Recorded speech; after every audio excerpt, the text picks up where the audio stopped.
Bonjour tout le monde, bienvenue sur la chaîne JS Tech. Aujourd'hui dans cette vidéo, je vais vous présenter la nouvelle graveuse de Creality, la CR Laser Falcon.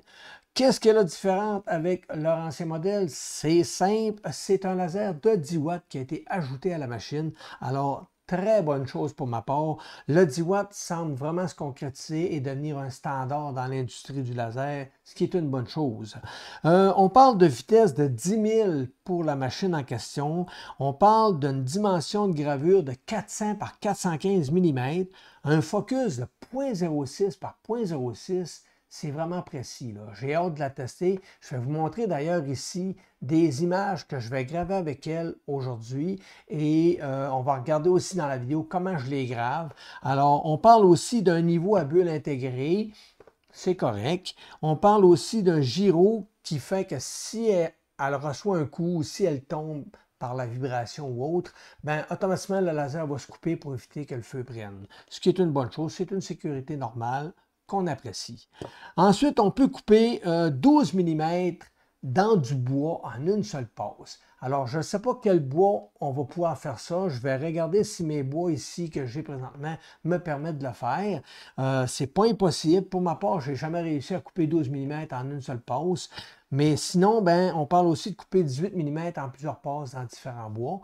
On va tout tester ça, cher, aujourd'hui. Alors, c'est pas mal ce qui met fin aux caractéristiques de la machine. Donc, on va regarder pour déballer la boîte et on va assembler la machine. Puis, on va peut-être aussi regarder la carte mère. J'aime ça, regarder les cartes mères. On est maintenant rendu au déballage de la petite graveuse. Alors, on va ouvrir tout simplement la boîte. Et voilà, comme ça. Et voilà. On va regarder qu'est-ce qu'on a à l'intérieur. Et voilà. C'est ce qu'on a à l'intérieur. Un petit pamphlet que, oups, j'étais peut-être allé fort un peu avec mon couteau.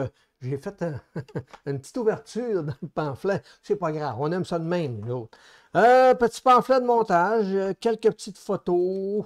C'est correct. On va regarder comment ça fonctionne. Sinon, on a nos profilés. Je vais la mettre comme ça, la boîte. On a les profilés ici, deux profilés d'une couleur, une belle couleur en plus. On a deux autres profilés dans le fond ici que je vais sortir. Et voilà. Alors, profilés qui ont une règle sur les profilés. On a le petit déflecteur pour le laser. Le fameux laser qui est ici. Et voilà. Très beau laser. C'est intéressant. Les petites lunettes. Ça, là, ça, je suis en train de faire une collection de lunettes. C'est pas des farces. OK. On ne parlera pas des lunettes. Ça, on n'a pas besoin. L'adapteur de courant. Adaptateur ou adapteur? C'est pas grave. Des petites planches de bois test. C'est bien. Ensuite, la visserie. Et la petite clé USB avec un petit, on appelle ça nous autres, on appelle ça chez nous un gauge. Mais c'est pas c'est un gauge. On dit pas un gauge. C'est un genre de palpeur pour venir ajuster la hauteur du laser. Ça n'a pas de bon sens. Je dis n'importe quoi. Ensuite, les petites pattes pour tenir le fameux laser. Et on a ici la dernière partie et non la moindre. Attends un peu, on a ça enlevé ici, comme ça, et comme ça ici. C'est pas facile à sortir. Un peu comme ça, et voilà, on va mettre la carte là, et voilà. Oh, je fais du bruit. Tiens, ça c'est notre tête. Donc, est-ce qu'il y a d'autres choses? Non, ça semble vide. On peut maintenant se débarrasser de la boîte. Et voilà. Alors, c'est ce qui comporte nos pièces pour la machine. Alors, on va regarder pour faire le montage. On va peut-être avant regarder qu'est-ce qu'on a dans notre petit contrôleur. Alors, voici maintenant la carte en question. Alors, on a ici dans le côté des indications où placer notre petite carte micro SD, le port USB-C, et l'alimentation. Et ici, on a nos petits connecteurs pour l'alimentation qui est en haut, le USB-C et la carte micro-SD. De l'autre côté, on a l'interrupteur on-off et c'est tout. Et on a le fameux petit bouton ici qui nous permet de faire nos démarrages et arrêt de nos impressions, de nos gravures. Ensuite, j'ai démonté le boîtier et voici ce que ça donne. Je vais essayer de bien vous le montrer, c'est pas toujours facile. Alors, qu'est-ce qu'on a à l'intérieur? On a une petite carte sans fil juste ici, ce qui est une très bonne chose. J'aurais été dessus si ça n'aurait pas eu. Ensuite, on voit ici dans le fond qu'on a nos deux drivers moteurs. C'est pas facile à voir, ils sont dans le fond là. Aucun radiateur sur les drivers moteurs, puis aucun ventilateur dans le boîtier. C'est pas mal standard. Il y a beaucoup de graveuses qui sont comme ça. Ensuite, on a un petit buzzer qui est ici pour faire les petits bip-bip. Et c'est pas mal ça. Je ne vois pas d'autre chose apparent. Il y a vraiment juste deux drivers. Alors, c'est ça qui est ça. Donc, je vous dirais que c'est pas mal l'intérieur de la machine en question. Belle petite carte mère. Le processeur, je ne le vois pas. C'est sûrement la petite carte sans fil qui est ici, qui agit comme processeur aussi. Alors, on ramène tout ça, on fait le montage et on passe à la gravure. Je vous présente le laser de Creality 10 watts pour une option qui a attiré mon attention. Alors, c'est quoi? C'est que en dessous de notre laser, on a le système de lentille focale et souvent, dans la plupart des lasers que j'ai eus, la lentille vient obstruer par la fumée en cours de gravure et ça baisse l'intensité de votre graveur, ça baisse aussi sa qualité parce qu'on perd notre point focal et ça peut aussi, dans certains cas, la fumée vient comme obstruer la vitre et colle à la vitre, colle à la lentille et peut aller jusqu'à même briser votre lentille à cause du laser qui vient comme cogner dessus, là. Alors, on ne veut pas ça. Donc, Creality, eux, ont pensé à faire un petit capuchon avec une vitre standard dessus, donc qui ne dérange pas le laser. On vient visser ça dessus, c'est en aluminium. Alors, on le visse et c'est plus facile à nettoyer parce que c'est une surface de dessus et on n'est pas obligé d'aller dans une cavité pour nettoyer la lentille. Alors, ça, c'est bien pensé pour ma part et c'est moins choquant de changer ce petit capuchon-là que de changer le laser. Et ensuite, bien entendu, on a le petit cache magnétique qui vient recouvrir notre fameux laser pour nos yeux.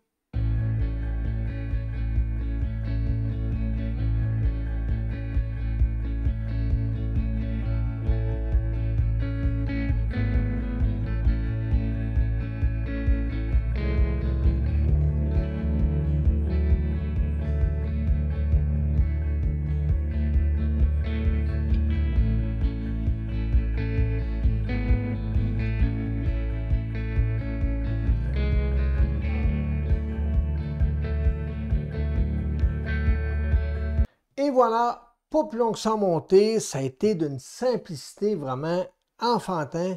Alors, j'ai vraiment eu un plaisir à la monter, c'est vraiment pas compliqué.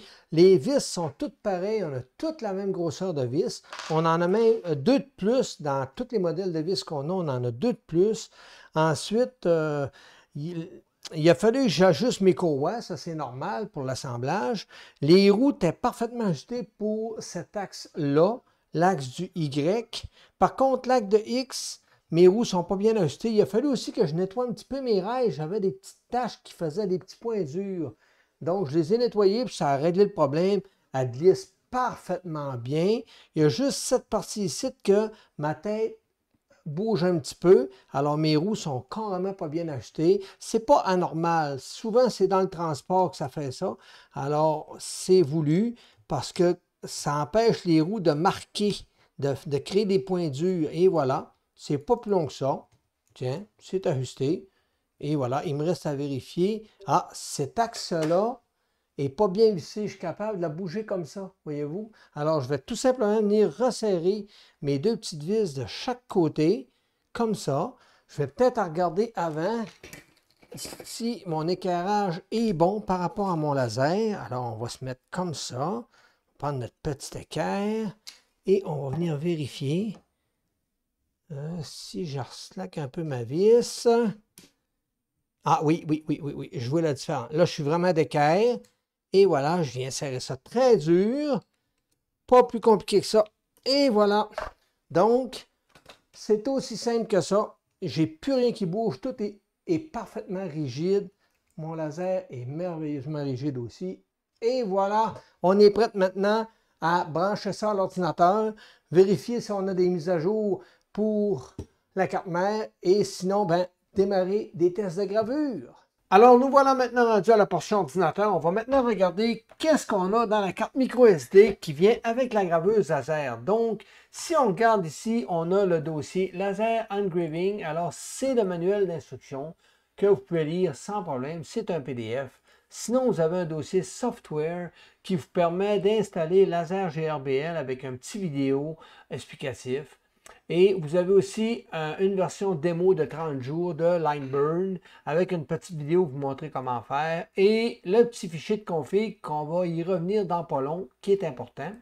Ensuite, on a l'opération vidéo qui est la séquence de montage de votre machine et un G-code pour la 5 watts et la 10 watts. Donc, c'est le petit G-code que j'utilise dans cette vidéo pour faire la gravure de l'aigle.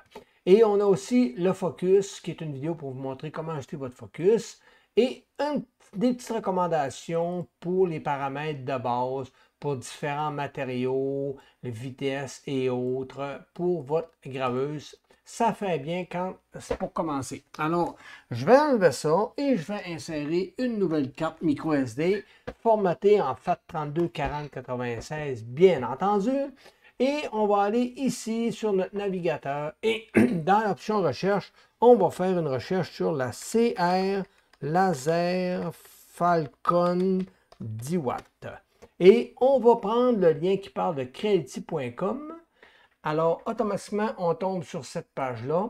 On a un nouveau bouton qui est apparu, qui est Download, qui est très récent. Et on a ici le nouveau firmware du 9 août 2022. Je vous le conseille si vous ne l'avez pas. Alors, on fait Download. Il va nous le télécharger ici. Et on fait ouvrir le fichier, extraire, on fait OK. Et voilà, on peut fermer ça. On s'en va maintenant dans notre dossier téléchargement. On a notre fichier qu'on vient d'extraire. On a le fameux dossier et on a firmware. Alors, vous avez besoin seulement que de ce fichier-là. Moi, je n'ai pas utilisé les autres parce que c'est une question de bootloader et de partition table. Je ne crois pas avoir besoin de ça pour ma machine. J'ai utilisé seulement lui et ça a très bien fonctionné. Alors, vous faites bouton de droite copier et bouton de droite coller dans votre carte micro SD. Et voilà, c'est tout.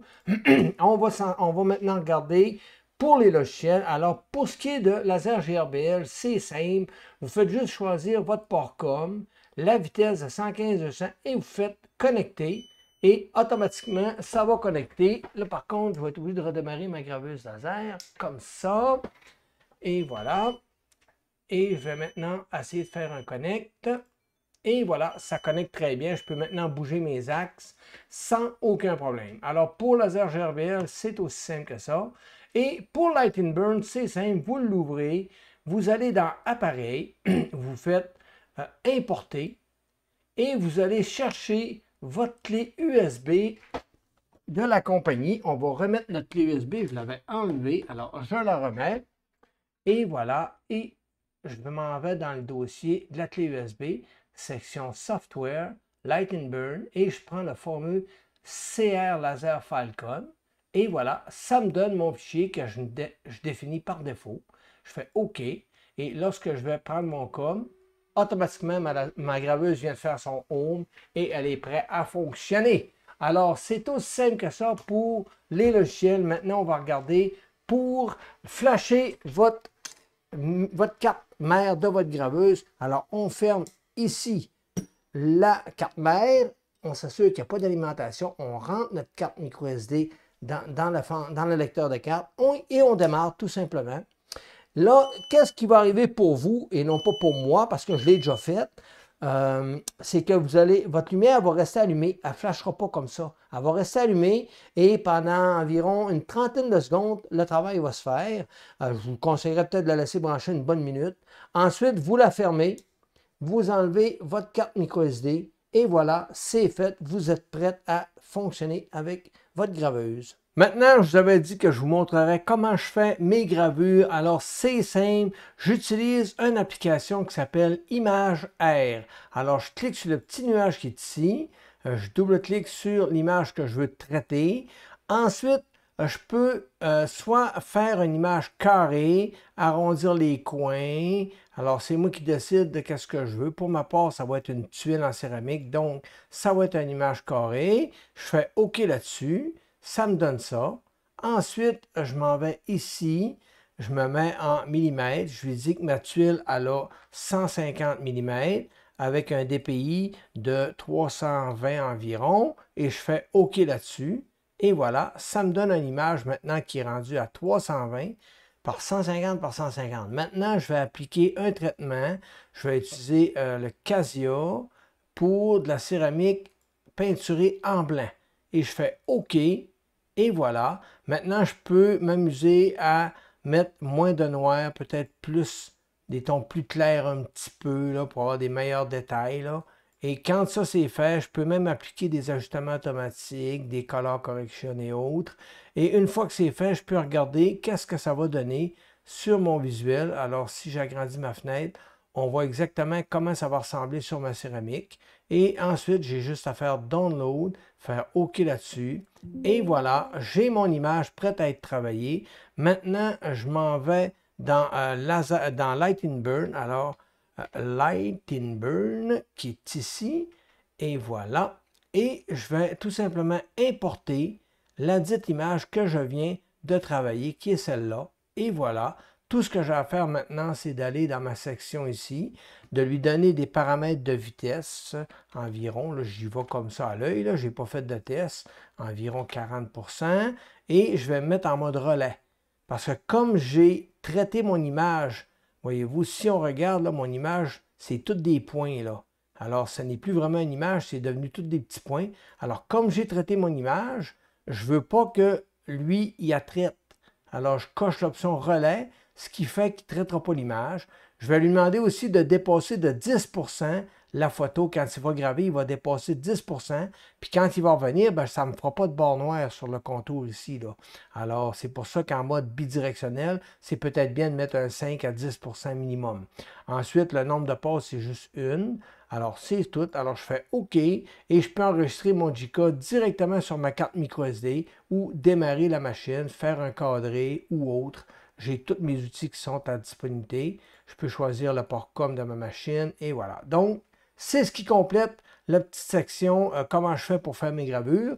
Je vais en faire une vidéo juste de ça, inquiétez-vous pas. Plus tard, je vais vous faire une belle vidéo pour vous faire plein d'exemples avec du bois, céramique et autres. Mais pour cette vidéo-là, c'est le maximum que je vous montre. Alors, comme premier test, je vais utiliser une carte microSD que j'ai inclus un fichier qui est fourni avec la machine. Je vais venir l'insérer ici dans la fente de côté. Je vais appuyer une fois sur le bouton en question. La machine vient faire son home automatiquement et va aller faire le cadrage de ma plaque, ce qui me permet de bien ajuster à la bonne place mon bois. Alors, est-ce que je vais bien l'ajuster? Ça, c'est une autre histoire. Bon, ça me semble bon. Alors, je vais maintenant appuyer sur le bouton et la gravure va démarrer.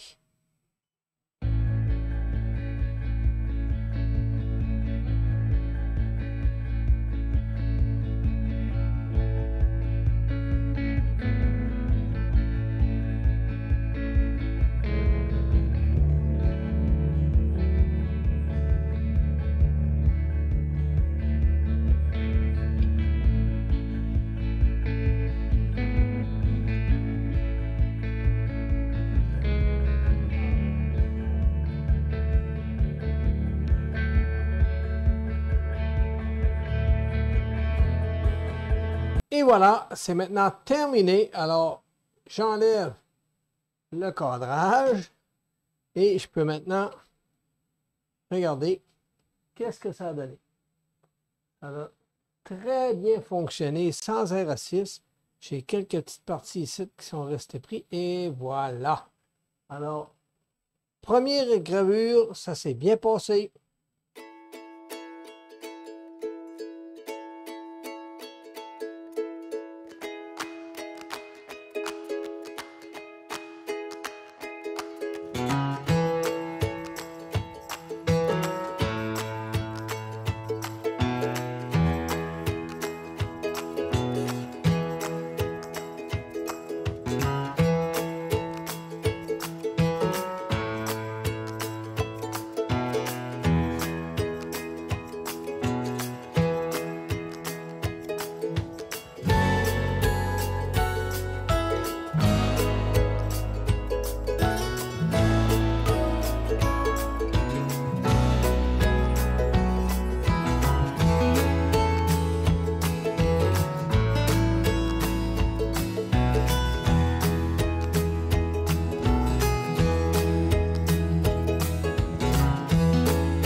En conclusion, dans cette vidéo, je vous ai présenté la nouvelle graveuse de Creality, la CR Laser Falcon 10 watts. Je peux vous dire sans problème que c'est une très bonne machine. J'ai eu quelques lacunes au début avec cette machine-là. Quand j'ai commencé à l'utiliser, j'ai fait cette première gravure-là, qui était le fichier G-code fourni dans la carte microSD, avec la petite planchette qui était fournie avec la machine. Ça a super bien été. J'ai dit, OK, on va avoir du fun. Elle semble bien fonctionner. À cette heure, quand j'ai commencé à faire des gravures plus précises, des gravures comme des images et autres, là, ça allait pas bien. J'utilisais laser GRBL et Lightburn, puis je contrôlais pas du tout ma machine. C'était pas fonctionnel. Le laser répondait pas bien, même que des fois, il coupait le rayon. C'était à ce point-là. Alors, j'ai écrit à la compagnie, je vous ai même envoyé une photo de mon problème. Ils m'ont répondu en me disant, écoutez, enlève juste l'option pass-through et mets-toi à 0.1 de résolution, ça va régler le problème. J'ai dit non. Je n'ai pas envie d'enlever l'option pass-through. J'ai besoin de pass-through. Pourquoi? Parce que je traite mes images avec Image R, j'applique tous mes filtres et un coup que c'est fait, ben, j'envoie l'image dans Lightburn ou dans Laser GRBL et tout ce que le logiciel va faire dans le fond, c'est juste de traiter l'image, de processer l'image pour que ça fonctionne sur le laser. Il n'appliquera pas de filtre ou rien. Fait que pour moi, c'est un plus. Et ben, j'ai besoin de monter la résolution parce qu'un laser de 0.06 par 0.06, on parle à peu près de 312 dpi. Je n'étais pas capable. J'ai dit, voyons, Colin, ça me le prend. Alors, le lendemain, je m'en vais sur le site Internet de la compagnie, Magie, un nouveau firmware. Est-ce que c'est parce que j'en ai parlé? Je ne sais pas. Ça me surprendrait. Travailler aussi vite que ça pour faire un firmware, je suis surpris. Mais ils l'ont sorti. Donc, j'ai téléchargé le firmware. J'ai appliqué le firmware dans la carte et magie, tout fonctionne bien. Lightburn travaille très bien, Laser GRBL aussi. Je contrôlais bien la machine puis j'ai fait des belles gravures. Alors, vraiment satisfait. Ça, c'est la seule lacune que j'ai eue. Ensuite, qu'est-ce que j'ai pas aimé? Comme toutes les graveuses laser, il y a des petits points forts, des petits points faibles. Alors, les points faibles, ben, les câbles. C'est sûr que toutes les graveuses que j'ai eues, les câbles traînent, les câbles sont pendants. Ça pourrait être mieux. Il pourrait y avoir des belles chaînes là, pour bien protéger nos câbles, bien les faire suivre. Mais, que voulez-vous, c'est tout comme ça. À date, il n'y en a pas vraiment. Je pense qu'il y a un seul modèle qui en a sorti, mais sinon, il n'y en a pas. Mais, comme ils sont tous de même, on ne peut pas dire que c'est une lacune. Alors, l'autre point faible, il aurait pu avoir une carte sans fil. Il n'y en avait pas. Je me suis trompé, je croyais qu'il y en avait une au début, mais non, il n'y en avait pas. J'étais un petit peu déçu au début, mais à force d'utiliser la machine, dis-je, on l'oublie. Ça devient même plus une lacune parce que le offline travaille tellement bien. L'autre point faible, ici, le cache, le protecteur. Un coup, on a besoin du protecteur pour venir ajuster le focus. Ça, aucun problème avec ça. Par contre, un coup qu'on a acheté notre focus, on n'est plus capable d'enlever le cache. Il est prisonnier là. Au début, je trouvais ça tannant un petit peu, mais à force de m'en servir, je l'oubliais. Carrément. C'est pas des menteries que je fais, là, j'y pensais même plus. Je m'étais habitué, puis bingo, ça allait très bien. Autre petit point faible, c'est le câble. Le câble USB-C à USB n'était pas fourni dans celle que j'ai reçue. Je ne sais pas si dans la vôtre, il va être reçu, mais moi, il n'était pas fourni. Donc, je m'en suis acheté un, ça a pratiquement rien coûté, c'est une pinotte. Alors, c'est une lacune, puis pas. Sinon, ben, les bons points. Alors, on va parler des bons points. Elle est silencieuse. Elle est vraiment silencieuse. Le ventilateur qui est sur le laser, il n'est pas tellement bruyant. On l'entend un peu parce que c'est un ventilateur, mais vraiment, contrairement à mes autres graveuses laser, là, on ne l'entend pas, elle. Les déplacements moteurs, c'est doux. Tout est doux. La carte mère, c'est une carte mère silencieuse, donc chapeau là-dessus, elle est silencieuse. La qualité du laser, 0.06 par 0.06, il travaille bien. Là. Vraiment, le laser, il m'a surpris. Le bouton. Le fameux bouton, lui, je ne l'haïs pas en tout. Je l'aime, ce bouton-là. Pourquoi? Parce que quand je suis avec Lightburn ou Laser GRBL, j'ai besoin de faire un cadrage. Ben là, je suis obligé d'appuyer sur le bouton dans mon écran pour qu'elle fasse un tour. Ben alors, le temps que je me vire d'abord, ben elle est partie, elle, là. Fait que je suis pas trop facile à cadrer ma pièce là, pour que ça arrive comme il faut. Là. Alors, avec le offline, on prend notre G-code, met ça dans la carte micro SD, insère la carte, on appuie sur le bouton, la machine vient faire son home, elle se positionne, puis elle se met à tourner sans arrêt avec un faisceau laser très faible. Donc, on est capable, sans problème, de prendre le temps, de bien ajuster notre pièce pour être sûr que la gravure va être à la bonne place. Et quand c'est terminé, on réappuie sur le même bouton, pouf, elle se met à graver. Alors, le bouton, il est génial. L'offline travaille très bien sur cette machine-là. J'ai fait la moitié de mes gravures avec l'offline, puis l'autre moitié avec en ligne. Puis, dans les deux cas, chapeau, ça fonctionnait bien. Ensuite, la construction, quand même très bien conçue. C'est une des rares que j'ai montées qui a été facile à monter et rapidement aussi. Je n'ai pas eu aucun casse-tête à me tracasser, à dire, bon, ben, c'est donc bien compliqué. Pas en tout. Tu rentres ça, tu visses ça, puis salut, c'est réglé, c'est prêt à fonctionner. Ensuite, les autres points que j'ai aimés, il n'y en a pas d'autres. C'est pas mal ça. C'est pas mal les points que j'ai aimés. À cette heure, je vais vous parler, je vais vous montrer plutôt les problèmes que j'ai vécus avec la machine au début. Et vous allez voir qu'est-ce que je vivais comme problème. C'était pas facile. Alors, je vous montre ça à l'instant.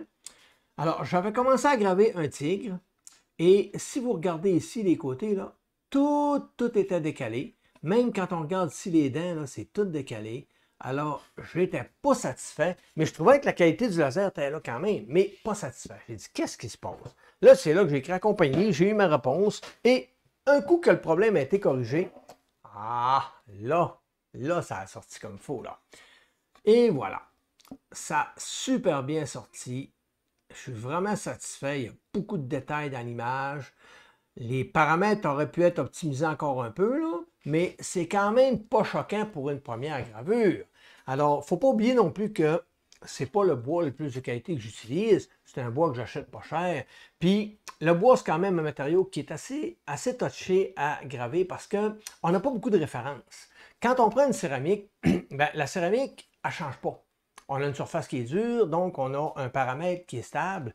Et la peinture qu'on va appliquer, si on utilise toujours la même sorte, ben, on a encore un paramètre qui est fiable. Alors, quand on a trouvé nos ajustements, ben, ça ne varie pas beaucoup là, à partir de là. Mais le bois, tu vas acheter une sorte de bois, puis tu vas le graver, tu vas trouver tes paramètres, puis une semaine après, tu vas t'en racheter, puis ça peut arriver que ça ne fonctionne pas bien, parce que souvent, ben, l'âge du bois peut être un facteur, le grain du bois, l'humidité qu'il y a dans le bois, il peut y avoir plein de facteurs qui peuvent faire que, un petit peu moins beau, manque de paramètres. Alors, le bois, c'est pas toujours facile, mais ça se grave quand même assez bien. Ensuite, on va faire un test de découpe. 12,75 mm d'épais, presque 13. Là. Et une passe, il me l'a coupé. J'ai mis la machine à 45 de vitesse pour 100% de puissance, ajusté sur la deuxième hauteur. La première hauteur, ça n'avait pas fonctionné. La plus basse de toutes qui disent que c'est là qu'il faut que tu mettes pour couper le plus épais. Ben, ça n'a pas bien été pour ma part, mais la deuxième, elle, merveilleux, j'ai coupé une passe. Alors, je vous montre ça tout de suite. Et voilà ce que ça a donné. Des deux côtés, la coupe est très franche, elle est droite, tout est beau, rien à redire là-dessus. Donc, très satisfait en une coupe. C'est même une des seules qui me l'a fait en une coupe aussi facilement. Alors, pour couper 12 mm.75, ça a fonctionné. Oui, si vous utilisez d'autres sortes de bois plus durs, plus mous, plus ci, plus ça peut être une variable qui peut faire que ça ne coupera peut-être pas 12 mm en une coupe. Mais celui-là, il a coupé, puis j'étais très satisfait. Ensuite, en passant, toutes les gravures que j'ai faites, aucun R6. Aucun. Tout gravé comme ça, stock avec la machine. Maintenant, j'ai pris de l'ardoise. J'ai acheté de l'ardoise parce que beaucoup de monde m'ont parlé de l'ardoise. Hey, tu devrais essayer ça, c'est cool. Alors, j'ai pris de l'ardoise, j'ai fait un test avec le logo de la chaîne. Ça n'a pas été très concluant pour ma part. J'ai dit, ça manque un petit peu d'amour, ces paramètres-là. Alors, j'ai changé mes paramètres. On a vu une amélioration. Ça manque encore de l'amour. Mais déjà là, on voit une belle amélioration. Alors, je ne suis pas fâché, là, mais il y a de quoi faire mieux que ça. Je vous dirais que je n'ai pas dit mon dernier mot pour l'ardoise. C'est nouveau comme comme produit pour ma part. Alors, je n'ai pas dit mon dernier mot, je vais la reprendre. Ensuite, j'ai gravé la pièce qui venait avec. Alors, ça, c'est quand ta machine, avant que je change le firmware, ça a quand même bien fonctionné. Et voilà. Ensuite, qu'est-ce que j'ai gravé d'autre? Les petites cartes d'affaires qu'on achète en aluminium avec comme une peinture protectrice dessus, ça donnait ça. Et voilà. Donc, c'est pas choquant comme gravure. Ça a bien sorti, il y a beaucoup de détails. Mais oui, ça pourrait être mieux optimisé encore comme paramètre de gravure. Alors, j'ai maintenant utilisé un papier carton, c'est un genre de papier magique que les jeunes, qu'on achète aux jeunes, là, c'est tu grattes la peinture noire, puis il y a plein de couleurs qui ressortent. C'est papier scrapbook, je ne sais pas trop quoi, là, scratching, en tout cas, je ne connais pas le nom. Puis j'ai acheté ça. Puis je l'ai essayé. C'est correct, là, mais mes paramètres n'étaient pas parfaits encore. Mais je vous montre ce que ça donne. Alors, premier essai, ça donnait ça. Là, on voit Spider-Man qui est en position d'attaque. Qu'est-ce qui attaque? Je ne le sais pas. Mais c'est quand même pas choquant. Mais il y a de quoi à faire avec ça. Je n'ai pas dit mon dernier mot non plus pour ce genre de papier-là.